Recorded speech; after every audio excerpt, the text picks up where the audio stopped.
7h40, Nikos Aliagas, l'heure de retrouver Jean-Michel Apathy. On l'attendait pour hier, ce sera finalement pour aujourd'hui, voire demain. Oui, c'est ça. Oui. Un nouveau gouvernement, mais pourquoi faire? C'est la question que pose le quotidien La Croix ce matin dans sa une. Docteur Jean-Michel Apathy, expliquez-nous pourquoi cet accouchement est si poussif, difficile. Mais il est difficile d'abord pour une raison objective, parce qu'Emmanuel Macron et Édouard Philippe ont du mal à décider.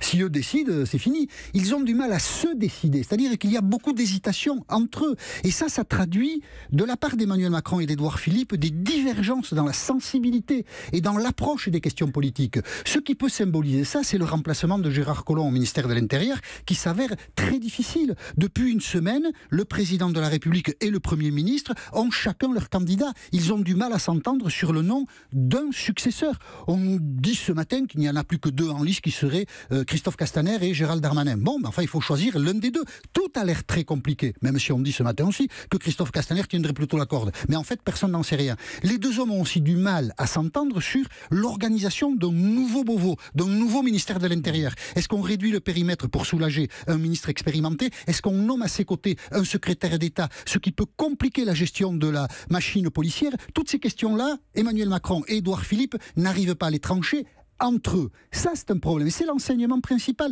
de cette séquence qui dure. Alors évidemment, il faut cacher toutes ces divisions et ces hésitations à la tête de l'État. Donc hier, Édouard Philippe, à l'Assemblée nationale, dit « il y a une grande sérénité au gouvernement ». C'est faux, c'est une posture. Un autre exemple qu'entre les deux têtes de l'exécutif, ça ne va pas bien, cette fameuse question de la démission du Premier ministre. Dimanche, on nous dit « le Premier ministre a démissionné pour être renommé, pour pouvoir faire une déclaration de politique générale devant les députés ». Et puis hier, on nous dit non. Ouais.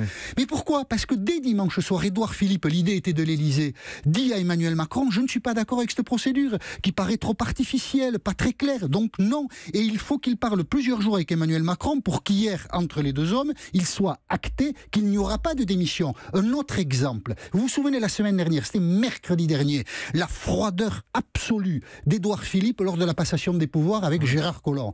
Eh bien Emmanuel Macron, qui conserve des liens amicaux avec Gérard Collomb, a détesté l'attitude du Premier ministre. Et il lui a dit on ne montre pas ses sentiments comme ça. L'enseignement principal de cette séquence qui n'en finit pas, c'est qu'entre les deux têtes de l'exécutif, ça ne va pas. Alors il y aura un remaniement, sans doute avant Noël, mais il va laisser des traces. Ça se traduit comment pour les gens, pour l'opinion publique? Vous êtes dans la rue, ils vous disent quoi, les gens? Bon, non, ce feuilleton, ils s'en foutent, ils ont envie que ça finisse. Voilà. Et au passage, nous aussi, mais s'ils veulent que ça dure, c'est uniquement de leur responsabilité.